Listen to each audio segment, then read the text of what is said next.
Ooh, oh my God, it's really hard to still believe that I did get an opportunity to interview Swami Ramdev ji.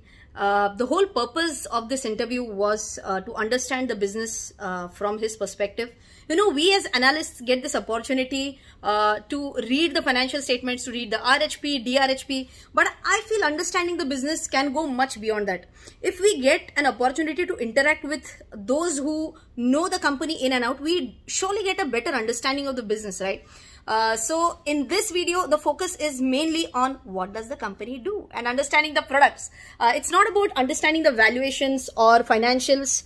So if you want me to do a separate live stream on these aspects like financials, valuation, and also the golden question on whether I will apply for Ruchi Soya FP or not, do let me know in the comment section. I hope you will thoroughly enjoy this entire video.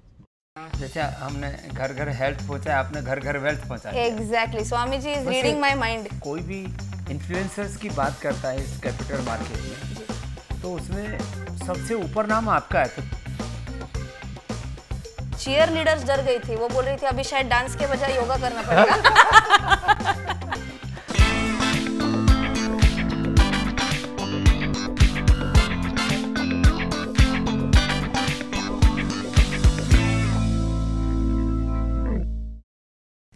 Hey folks, CA Rachna Ranade here and I welcome you all to a finance episode with, oh my god, I can't just believe that I'm sitting right here. I'm just getting a feeling that maybe I'm watching Astha channel and I'm in a dream.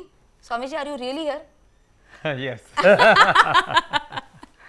So it's like an amazing feeling for me, and I'm sure when you are watching this video, you're also going to be like, oh my god, what's happening, right? So Swamiji, आपको थोड़ा सा बताऊं तो आजकल मुझे finance influencer बोलते हैं। हाँ। तो finance influencer is something like जो घर घर तक पहुंच के फाइनेंस का ज्ञान बांटता है और लोगों को वेल्थ के बारे में, वेल्थ क्रिएशन के बारे में बताता है। जैसे हमने घर घर हेल्थ पहुंचाया, आपने घर घर वेल्थ पहुंचाया। Exactly, Swami ji is reading my mind. और आप जो है, हाँ जी, बड़ी फेमस हो, मतलब कोई भी इन्फ्लुएंसर्स की बात करता है इस कैपिटल मार्केट में जी, तो उसमें सबसे ऊपर नाम आपका है। तो कितना बड़ा यश भगवान ने आपको दिया है।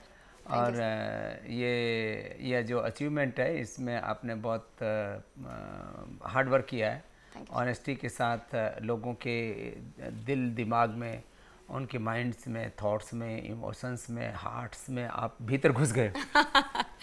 Thank you, thank you. तो जैसे स्वामी जी बोल रहे हैं हेल्थ इज वेल्थ, तो शायद ये इसीलिए कॉम्बिनेशन यहाँ पे बैठा है और आपके साथ एक बहुत अच्छा डिस्कशन आगे होने वाला है। So stay glued to the video till the end.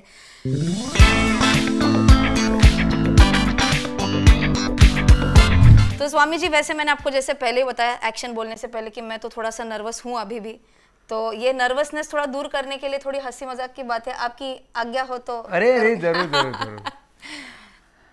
तो आपको तो पता है कि शेयर मार्केट में कई बार स्टॉक्स के भाव ऊपर जाते हैं, नीचे जाते हैं, ऊपर जाते हैं, नीचे जाते हैं। तो ऐसा कौन सा प्राणायाम है जो मन को शांति दे सकता है ये स्टॉक मार्केट की वोलेटिलिटी के अगेंस्ट? इसमें अनुलोम विलोम बड़ा जबरदस्त होता है। अच्छा। लेफ्ट और राइट। लेफ्ट जो है वो हमारा इमोशनल है और राइट जो है वो लॉजिकल है। राइट का असर लेफ्ट ब्रेन पर और लेफ्ट का राइट ब्रेन पर पड़ता है। तो ये हमारे इमोशनल और जो लॉजिकल ब्रेन्स है ना, दोनों को बैलेंस कर देता है। और इसीलिए हम कभी भी अप एंड डाउन्स में, हम तो अभी भी देखो यूक्रेन और रसिया का युद्ध चल रहा है, share market up and down हो रहा है, बहुत कन्फ्यूजन है लोगों में, एक फियर है, और उस अनिश्चितता में, उथल पुथल में, फियर में, युद्ध के बीच में योग मूलक उद्योग का ये हेल्थ के बाद वेल्थ क्रिएशन का हम मंत्र लेकर के आगे डर रहे थे। मैं किसी का नाम नहीं लूँगा, बड़े बड़े प्लेयर्स जिनको जिनका पास लाखों करोड़ की वेल्थ है, ऐसे बड़े बड़े इंस्टीट्यूशंस भी बोले अरे अभी नहीं करना है? और हमने जो है जाकर के झंडा गाड़ दिया। मैंने कहा आओ सब वेल्थ हेल्थ सुबह सुबह कमाओ और हेल्थ कमाने के बाद में वेल्थ में लग जाओ। बढ़िया बढ़िया बढ़िया। So whenever there are ups and downs in the market, I am sure now you know the magic behind it and the way out is anulom vilom. Thank you Swami ji. एक लास्ट क्वेश्चन, थोड़ा हंसी मजाक वाला, ऐसे सुनने में आया था, आई एम नॉट श्योर ये सही है कि नहीं है, बट आईपीएल में जब अभी टाइटल स्पॉन्सरशिप की बात चल रही थी, तो ऐसे हम तो न्यूज़पेपर में पढ़ते हैं, हमको क्या पता बट ऐसे बोला जा रहा था कि शायद Patanjali can be the title sponsor of IPL। हाँ, हमारे पास प्रपोजल आया था। हमने कहा उसमें बहुत ज़्यादा पैसा डालने से फायदा नहीं है जी। जितने लोग IPL देखते हैं उससे ज्यादा बाबा रामदेव को देखते हैं, तो मुफ्त का प्रचार हो जाता है। तो फिर क्यों वो इन्वेस्टमेंट क्यों करना। चीयर लीडर्स डर गई थी, वो बोल रही थी अभी शायद डांस के बजाय योगा करना पड़ेगा। उनको रचना रानडे को भेज देता हूँ, तुम्हारे होने से खुशी आ जाती है। क्या बात है, तुम्हारे अंदर हैप्पीनेस का खजाना है। Thank you sir. तो ये थोड़ा सा हल्का फुल्का डिस्कशन होने के बाद अभी थोड़ा सा हम आप सबको पता ही होगा कि रुचि सोया का FPO आ रहा है।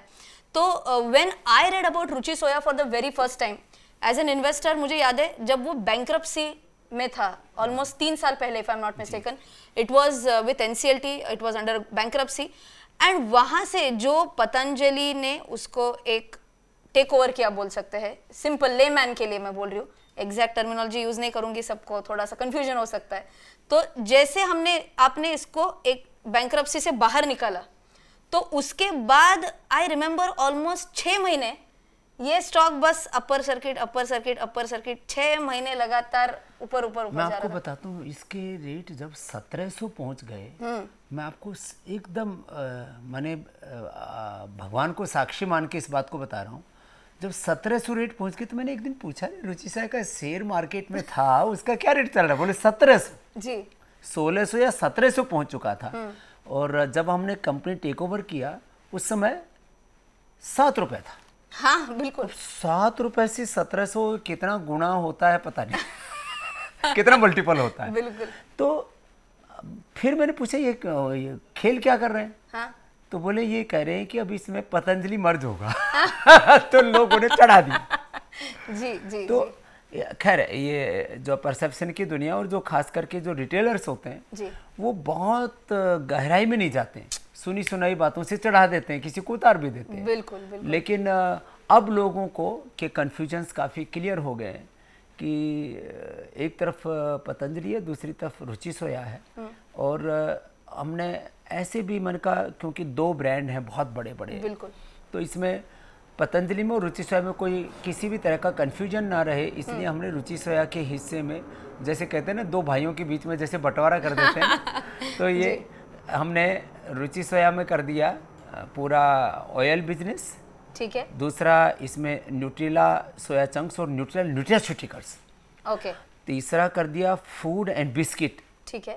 बिस्किट तो अभी है ही, और फूड हम दे देंगे। प्रिंसिपली हमने एग्री कर दिया है और यह RSP प्लान में उसमें डाल भी दिया है। प्रिंसिपली हमने अपने विजन के अंदर इसको कंक्लूड कर दिया और मैंने प्रेस में भी बोल दिया है। ठीक है।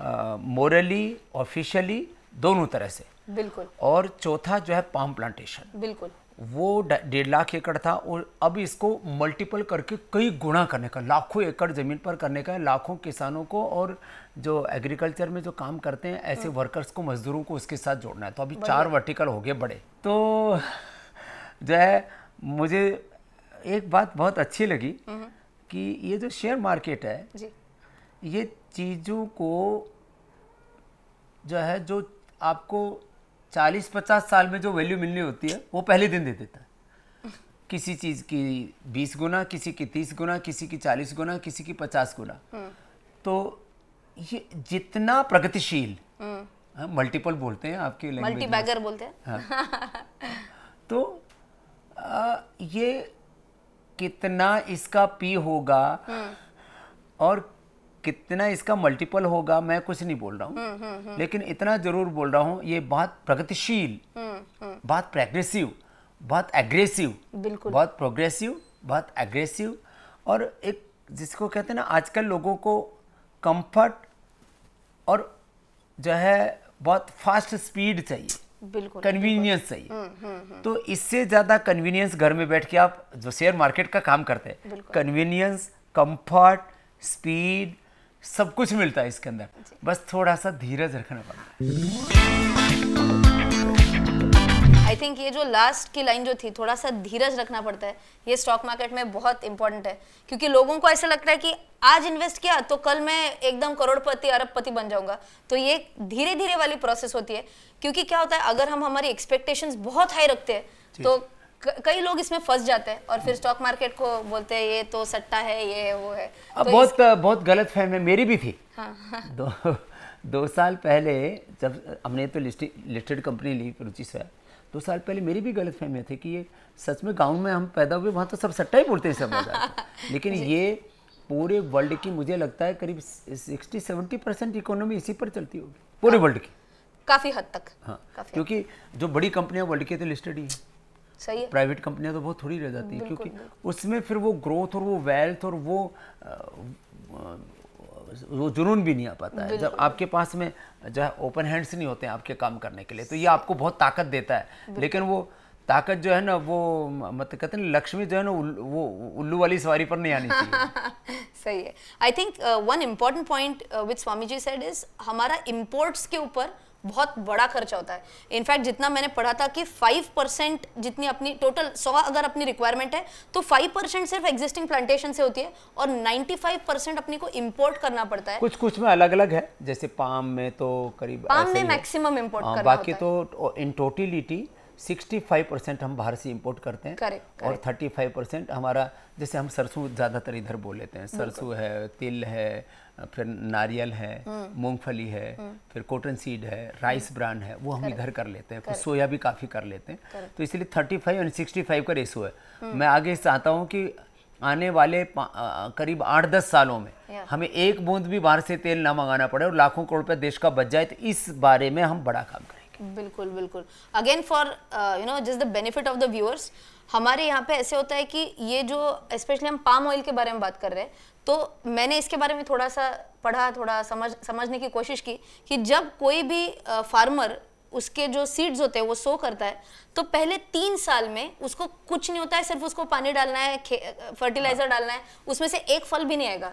फिर 4 साल से लेके 8 साल तक थोड़ा थोड़ा फल आना शुरू होता है। 3 साल बाद फ्रूटिंग आनी शुरू हो जाती है, 5 साल में फुल फ्रूटिंग आ जाती है। अच्छा। ये जो पुराने जो नर्सरी होती थी उसके वो इतनी अच्छी नहीं होती थी, थोड़ा ज्यादा तो आजकल तो क्या है बहुत अच्छी नस्लें आ गई हैं हर चीज़ की। अच्छा। तो अब जो सीड है और अब जो नर्सरियाँ तैयार होती हैं, इस समय जो पेड़ तैयार होते हैं वो तो 5 साल में फुल फ्रूटिंग पर आ जाते हैं। और लेकिन इसमें सबसे बड़ी चीज़ क्या हुई कि इंडियन गवर्नमेंट ने एडिबल ऑयल में भारत को सेल्फ सफिशिएंट बनाने के लिए करीब लगभग 12 या 14 हज़ार करोड़ रुपए का बजट सेंक्शन किया। तो इसमें 3 फायदे हो गए। एक तो किसानों को जो 5 साल तक फुल फ्रूटिंग नहीं आती तो उस दौरान उनको सब्सिडी मिल जा रही है। फिर उनको सिंचाई के लिए, खाद पाने के लिए उनको हेल्प मिल रहा है। हम लोगों को भी पहले जो खर्चा आता था उसका मतलब करीब 10-15% ही खर्चा आएगा, तो बाकी सरकार ने पूरा कर दिया। और तीसरा, इससे हमारी भारत की निर्भरता है, डिपेंडेंसी है बाहर के कंट्रीज़ के ऊपर, वो ख़त्म हो जाएगी। तो बहुत माने ये एग्रीकल्चर के हिस्ट्री का और हमारे आज़ाद भारत का ये बहुत बड़ा कदम है।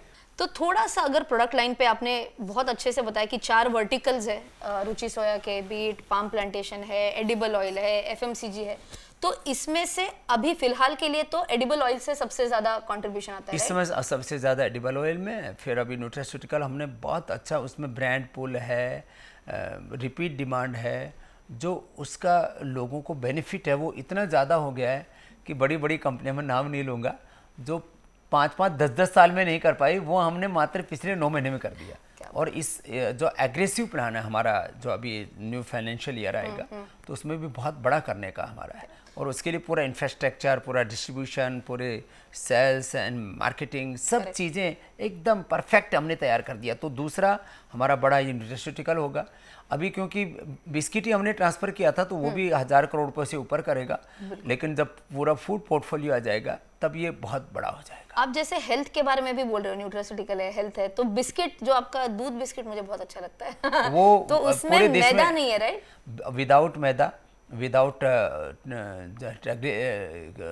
एग्रीसाइड, तो ये एक नया कॉन्सेप्ट लेकर के हमारे हर प्रोडक्ट में एक यूएसपी है। देखो, लोग पहले व्हाइट घी खाते थे, हमने गाय का घी या पीला घी खाना एज ए ब्रांड पतंजलि ने सिखाया। करेक्ट। मेडिकेटेड जूस, आंवला, एलोवेरा, गिलोय, ये मेडिकेटेड जूस पतंजलि ने जो है वो खाना सिखाया लोगों को। माने जो आयुर्वेदिक मेडिसिन्स जो हाउस होल्ड आदमी जो है उसके ऊपर trust, research and evidence based medicine हो सकती है आयुर्वेद में, ये पतंजलि ने सिखाया। बिल्कुल। तो एक हमारा मूवमेंट जो है एक मासेज का रहा, और उसके बाद क्लासेज में भी आज मास और क्लास दोनों को हम एड्रेस करते हैं। क्या बात है। एक छोटा सा क्वेश्चन, मैं ये थोड़ा सा ना कोलाजन प्राश, ये मैं थोड़ा सा पढ़ रही थी, जितना मैंने रिसर्च किया तो ये कोलाजन है वो पोर्क स्किन से बनता है, लेकिन आपने शायद उसमें कुछ अलग किया। ये सूअर और मछली से बनाते थे, हमने इसको, इसमें करीब 7 या 9 तो बेरीज है, बाकी अंदर अष्टवर्ग है, जिंगसंग है, और इसमें गाजर का एक्सट्रैक्ट है, तिल का एक्सट्रैक्ट है। अच्छा। तो ये 20 तत्व हैं इसके अंदर, 20 हब्स हैं, उससे हमने तैयार किया। इसकी एफिकेसी जो एनिमल बेस्ड कोलेजन है उससे 2.5 गुना ज़्यादा है, 2.5% ज़्यादा एफिकेसी है इसकी। और ये आप जैसे कहते हैं ना हॉट केक की तरह, ब्लैक में बिकता है। लोग मतलब लोग इसको, और जो है अभी तो आपको जरूरत नहीं है, आपको मैं देख रहा हूँ बहुत चमक रही है आप तो ये लेडीज इसको बहुत चाव से खा रही हैं, और ये जैसे कहते हैं ना एक जुनून है लोगों में, और मैं कहता हूँ भाई योग करो और फिर बाकी और खा लो तो फिर तो 100 साल तक बूढ़े हो गए ही नहीं। तो ये कोलेजन प्राश से लेकर के हमने विटामिन डी लाइकिन से, B12 कॉर्नहल से, हमने मुक्ता शुक्ति मोती पिष्टी से बोन हेल्थ, मंडूर और स्पेनिश इससे जो है हमने आयरन कॉम्प्लेक्स, विटामिन सी और जिंक हमने रोजी हिप्स और पम्पकिन सीड से, और साथ में ही स्पिरुलिना को, एलोवेरा और मोरिंगा, ये सबको मिलाकर के बी कॉम्प्लेक्स हमने 100% नेचुरल बनाया। मल्टीविटामिन 41 उसमें तत्व हैं, वो हमने नेचुरल बनाया। ओमेगा हमने फ्लैक सीड और सीबकथोन से तैयार किया। ऐसे जितने भी हमारा आइसोवेदा जो 90% एक्टिव प्रोटीन है, और वे प्रोटीन जिसमें 80%, बाकी man super food, woman super food, kids super food और slim choice, diabetic care, ortho care, ये सारे प्रोडक्ट हमने 100% नेचुरल, प्लांट बेस्ड, ऑर्गेनिक, और जो भी प्रोटीन चाहिए था वो काउ मिल्क से लिया। तो ये ने एकदम से 100% safe, natural, organic, bio fermented products हैं जो कि ह्यूमन नेचर के साथ तालमेल है, जिनका एंटी ह्यूमन नेचर नहीं है। नहीं तो केमिकल, एनिमल बेस्ड और सिंथेटिक जो चीज़ें हैं ना, वो एंटी नेचर है, और वो एनवायरनमेंट के लिए भी ठीक नहीं है। बिल्कुल। तो ये एक नया कॉन्सेप्ट हम लेकर के आए हैं, और मैं आज आपको मतलब हमको कोई FPO बेचने के लिए, कोई हमारे पतंजलि का रुचि सहायक का लोग शेयर खरीदें, इसके लिए हम नहीं बोल रहे हैं जी। लेकिन हर एक मार्केट के अंदर जहां पतंजलि होता है 5% से लेकर के 50% हमारा मार्केट शेयर है। क्या बात। कोई भी प्रोडक्ट लेंगे तो आप जो है न्यूट्रास्यूटिकल में आप किसी आदमी से, आप किसी से भी आप पूछ के देखना, अभी किसी से पूछने की जरूरत ही नहीं। मैं जब भी मेरे माँ के घर में जाती हूँ तो हर मतलब आप कुछ भी देखो उस पे पतंजलि ही रहेगा, और जब भी कुछ नया मिल जाता है तो बोलते ये नया आया है मार्केट में। तो ये एक विश्वास है, एक ब्रांड लॉयल्टी है। देखो आदमी जब खाता है ना, आदमी लगाने में चलो भाई साबुन कुछ भी लगा लिया, क्रीम भी लगा लिया, चलो उतर जाएगी, और शैम्पू भी लगाया तो पानी में घुल जाएगा। जो खाता है ना उस पर आदमी बहुत सोचता है कि जो मैं खा रहा हूँ, पी रहा हूँ, वो जाकर के मेरे जिस्म का हिस्सा बनता है। तो कोई भी चीज़ को इनटेक करने से पहले 100 बार सोचता है, और उसमें पतंजलि के बारे में वो आंख बंद करके खा लेता है, क्योंकि उसको 2 तरह से भरोसा है। एक तो मेरे शत्रु बहुत है तो कहते हैं कि स्वामी रामदेव कुछ गलत करेंगे तो दूरबीन लगा करके लोग हजारों लाखों किलोमीटर से दूर से ही देख रहे हैं उनको जी। तो हमारे शत्रु मजबूत होने की वजह से लोग हम पर विश्वास करते हैं कि भाई।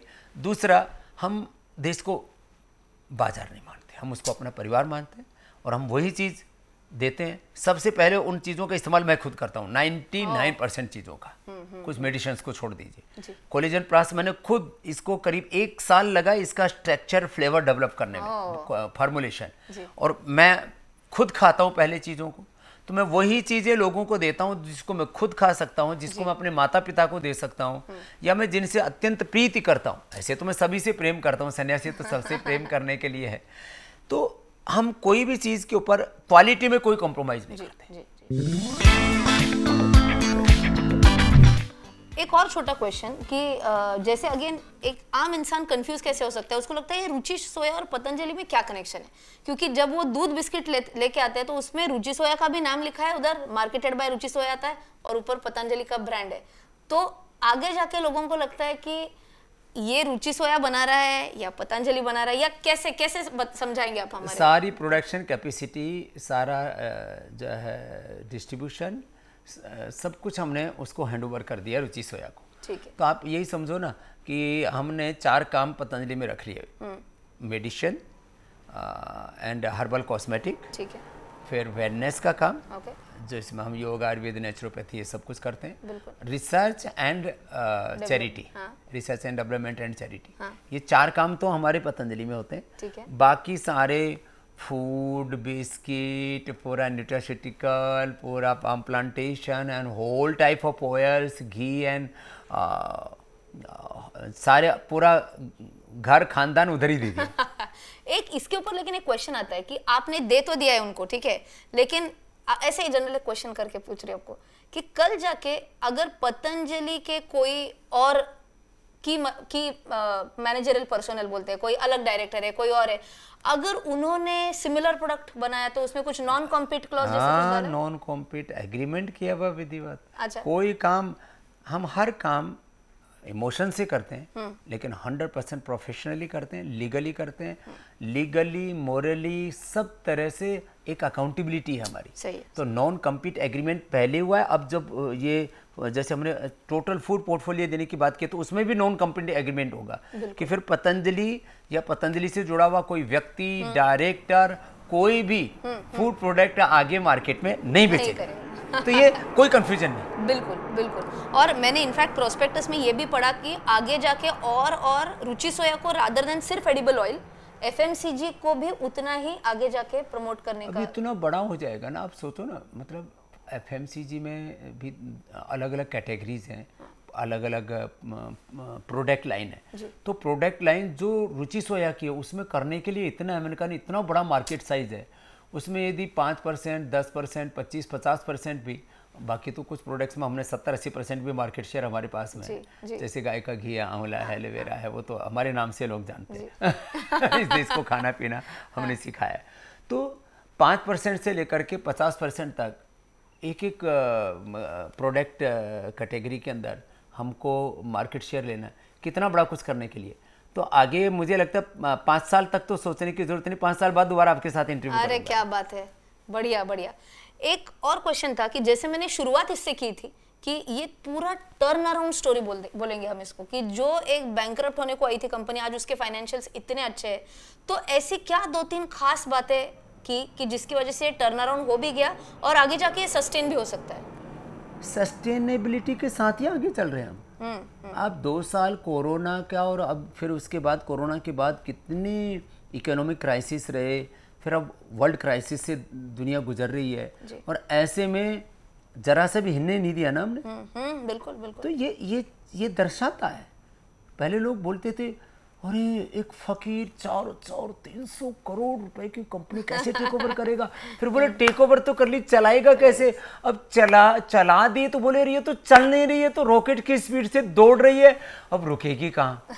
तो अब आप देखो, अभी हमने एफपीओ लॉन्च किया 21 तारीख को जी, 22 और आज 23 तारीख हुई है। हाँ। अभी जो लिस्ट आई है, आप एंकर बुक के बारे में अगर थोड़ा सा बताएंगे। ठीक है। हाँ? अब फिर अब रिटेल ओपन हो रहा है जी। 24, 25, 26, 27, 28 5 दिन। ठीक। तो मैं कोई अपनी बड़ाई करने के लिए नहीं, लेकिन जो हकीकत है वो बता रहा हूँ। लोग कहते हैं कि एफपीओ बेचने जाते हैं तो रोड शो करते हैं, लोगों को कहते हैं आप हमारे यहाँ लगाओ, हम आपको अच्छा इन्वेस्टर्स को हम अच्छा बेनिफिट देंगे, और आपकी वेल्थ को हम, और वेल्थ क्रिएशन का आपको अच्छा अवसर देंगे ना, ये वो अपनी प्लान्स बताते हैं, 5 साल की, 25 साल की पूरी फिलोसफी बताते हैं। और फिर लोग जो है बड़े बड़े ब्रांड्स में मैंने देखा, लोग बड़ा मुश्किल एंकर बुक जुटानी पड़ती है। हमारे यहाँ कई गुना सब्सक्राइब हुई है, लोगों को हमको मना करना पड़ा। नहीं देखो, आपने 400 आपने भेजा लेटर, आपने 500 का 600 का लेटर भेजा, हम आपको 100-150 ही दे पाएंगे। ऐसे दे करके हमने जो म्यूचुअल फंड्स हैं, कोटक, यूटीआई, बिरला, क्वांट, ये भी बहुत बेस्ट परफॉर्मर ये पिछले 3 सालों का ये फंड रहा है, म्यूचुअल फंड क्वांट भी। डोमेस्टिक इन्वेस्टर्स में SBI pension fund, SBI life, फिर HDFC लाइफ, मतलब अच्छे बड़े। फॉरेन इन्वेस्टर्स में सोसाइटी जनरल, फ्रांस का BNP पारिबस, और एक ये मिडिल ईस्ट के हैं सुल्तान ओमान और यस तकाफुल, ये अबू धाबी का बहुत बेस्ट ये जो है इंश्योरेंस कंपनी है। फिर UBS, ये US की कोई कंपनी है। और ऐसे ही एक लंदन का है बेलग्रेव इन्वेस्टमेंट, और एक है दुबई का अल्मास। में तो देखो पहली बार नाम पढ़ रहा हूँ, कोई भूल चूक भी हो जाए तो पता नहीं। फिर डोमेस्टिक में यस के इन्वेस्टमेंट्स के उनके कई फर्म्स हैं, तो उनसे भरत शाह जी एक बहुत, मुझे तो वो शेयर मार्केट की भीषण पता में है जैसे लगता है, बहुत गंभीर व्यक्ति हैं। फिर वोलरेडो के आकाश भंसाली जी, फिर विनरो कमर्शियल के रोहित कोठारी जी, ओथम इन्वेस्टमेंट के संजय डांगी जी, और एक है कोहिजन MK बेस्ट आइडियाज़ के मधु केला जी, फिर M3 इन्वेस्टमेंट के हैं अंजुम बिलाखिया जी। ये बहुत ही पैट्रियोटिक जो है, लोग ना हम पर आरोप लगाते, बोले तो बाबा जी है, ये सैफरन वाला है। अरे भाई ये जो है बड़े ये तो ग्लोबल लेवल के इन्वेस्टर्स हो गए। हाँ, तो ये तो मैं आपको एंकर का भी बताया। अभी तो जो धमाल होगा अभी कल से वो देखना कमाल होगा। बिल्कुल। आई थिंक ये बहुत अच्छा अपॉर्चुनिटी है, क्योंकि अच्छा, जिन लोगों को पता नहीं FPO क्या होता है उनके लिए एक छोटा सा बता देती हूँ। IPO और FPO ये दोनों का अंतर भी बता दो, आप बहुत अच्छे से समझाते हो। IPO मतलब क्या होता है? यू आर द बेस्ट गुरु। अरे थैंक यू रामदेव जी। तो IPO कैसे होता है कि जब कोई भी पब्लिक कंपनी है जो पहली बार स्टॉक एक्सचेंज पे लिस्ट होने वाली है, वो होता है IPO, इनिशियल पब्लिक ऑफर। बिल्कुल। तो मैं इसको एक थोड़ा सा, मैं बॉलीवुड की बहुत बड़ी फैन हूँ। हाँ, जरूर। हाँ, तो मैं बोलती हूँ कि जब कोई भी हीरो या हीरोइन पहली बार पिक्चर करता है तो वो हो गया उसका IPO। और जब दूसरी पिक्चर, तीसरी पिक्चर, चौथी पिक्चर करेगा, ये हो गया उसका FPO, क्योंकि ये हमारी सेकंड पिक्चर है। जी, ये इनकी सेकंड पिक्चर लेकिन पतंजलि की पहली है। जी। फॉलो ऑन पब्लिक ऑफर है, बिल्कुल। तो ये मैं आपकी जो फाइनेंशियल्स देख रही थी, तो फाइनेंशियल्स तो काफी स्ट्रांग है, तो ये फॉलो ऑन पब्लिक ऑफर या फर्दर पब्लिक ऑफर की जरूरत क्यों महसूस होगी आपको? क्योंकि ये हम जो NCLT प्रोसेस से जो कंपनी आती है ना, तो वो उसमें ये होता है कि आपको 25% लिक्विडेशन करना ही है। बिल्कुल, ये कंपल्सन होता है। बिल्कुल। तो फिर बाकी हम इससे डेट फ्री कर देंगे। हमारे पास में टर्म लोन है 3300 करोड़ रुपए का, एक शॉट में खत्म। तो टर्म लोन खत्म हो गया तो ब्याज बच गया ना। बिल्कुल। तो हमको रोज करीब 1 करोड़ रुपए का ब्याज लगता था, तो 365 करोड़ की कमाई तो ऐसे ही हो गई। क्या बात। तो ब्याज बच जाएगा। टर्म लोन खत्म हो गया। हमारे पास स्टॉक्स बहुत हैं, करीब 2-2.5 हज़ार करोड़ के स्टॉक हैं। थोड़े बहुत जो है इसमें ज़रूरत पड़ेगी तो हम लोग देख लेंगे, बहुत कम जरूरत पड़ेगी हमको जो है। तो बेसिकली हम इसको बोलते हैं कि जो FPO से जो पैसा आ रहा है उसका यूसेज बताते हैं हम जनरली। करेक्ट। तो इसमें मेरे हिसाब से काफी बड़ा चंक जो है वो डेट रिपेमेंट के लिए जा रहा है। बड़ा चंक डेट रिपेमेंट के लिए, और थोड़ा वर्किंग कैपिटल के लिए बहुत थोड़ा लगेगा, क्योंकि हमने ऐसे सुना है सारे जो कैपिटल मार्केट वाले हैं कि भाई जिस कंपनी में 0% डेट हो, 0% जो है उसके अंदर वर्किंग कैपिटल हो, और 10, 15, 20 या 25% उसमें रिटर्न ऑन इन्वेस्टमेंट हो तो बहुत अच्छा होता है। तो हम उसी दिशा में बढ़ रहे हैं। बाबा जी से मैं अभी पूछने वाली हूँ कि योगा क्लासेस तो वो सबके लिए लेते हैं, मैं शायद उनके लिए स्पेशल फाइनेंशियल क्लासेस लेने के लिए बाबा जी आपके पास आना चाहूँगी। अरे नहीं, तुम बहुत अच्छी कैपिटल गुरु, इक्विटी गुरु हो। Thank you. नहीं, हमारा प्रयास यही है कि देखो कोई ह्यूमन एरर हो जाए तो अलग बात है, बाकी हम चाहते हैं कि हम इन्वेस्टर्स का भला करें, हम देश के लिए अच्छा करें, और ऐसा ब्रांड क्रिएट करें कि जैसे आज गाड़ी में, मोबाइल में, अलग अलग फील्ड में MNCs के बड़े बड़े ब्रांड हैं, तो ये पहली इंडियन MNC हम बनाना चाहते हैं, जिससे कि भारत का और भारतीयता का गौरव बढ़े, और हम सब मिलकर के जैसे हमने सबको पहले हेल्थ दी, ऐसे हम लोगों के लिए वेल्थ क्रिएशन करें। Thanks a lot for the wonderful interview Swami ji. नमस्ते रचना। नमस्ते।